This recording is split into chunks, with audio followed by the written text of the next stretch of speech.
আমি নিজে থেকে কয়েকটা কথা বলি। রক্ত দিলে সিয়াম নষ্ট হয় না, রক্ত নিলে সিয়াম নষ্ট হয়।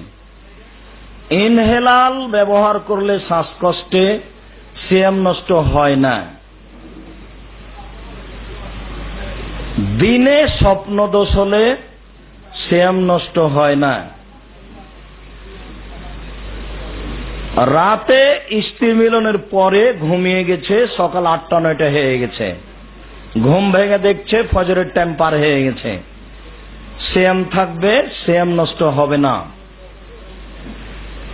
স্বইচ্ছায় বমন করলে সিয়াম নষ্ট হয়, অনিচ্ছায় বমন হলে সিয়াম নষ্ট হয় না। মহিলারা ঋতু বন্ধ করে সিয়াম থাকতে পারে, ট্যাবলেট ঔষধ বড়ি খেয়ে ঋতুকে নিজের গতিতে থাকতে দিয়ে পরবর্তীতে সিয়াম রাখতে পারে। 3 শ্রেণীর মানুষ আর একজন দিয়ে সিয়াম পালন করতে পারে। 1, বৃদ্ধ, সুস্থ হওয়ার তেমন আশা করে না, আর একজনকে খাওয়াবে, দুস্থ গরিব কাউকে। 2, গর্ভবতী। 3, দুধ পানকারিনী, বাচ্চাকে দুধ পান করাই। এই 3 শ্রেণীর মানুষ পরে করবে, না হয় কাউকে খাওয়াবে। খাওয়ানোর যদি লোক না পাই তাহলে প্রত্যেক দিন সকালে 1 কেজি 250 সোয়া কেজি করে চাউল ফকিরকে দিয়ে দেবে। একদিন সমান 100 কেজি, একদিন সমান 100 কেজি। বুঝা গেল না? প্রতিদিন দিতে হবে। অনিচ্ছাকৃত ইচ্ছাকৃত শয়তানি করে বদমাইশি করে একটা রোজা ছেড়ে দিলে একটা রোজা করতে হবে, 60টা নয়।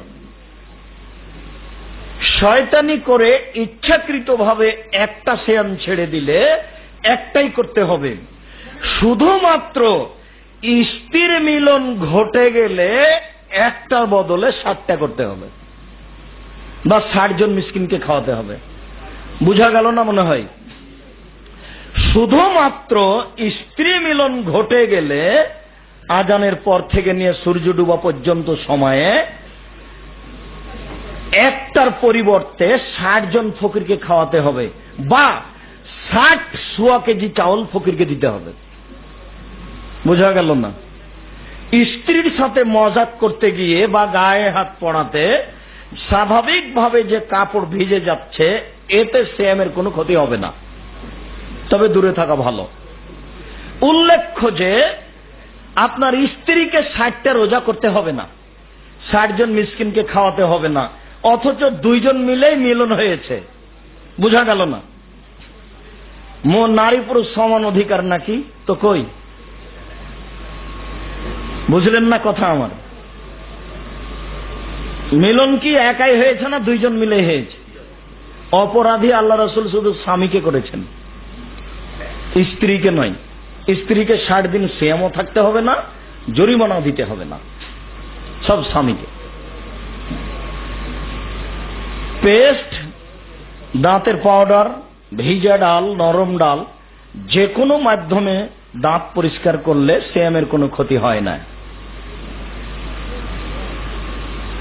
গরমের কারণে বেশি বেশি পানি ঢাললে শরীরের কোনো ক্ষতি হয় না।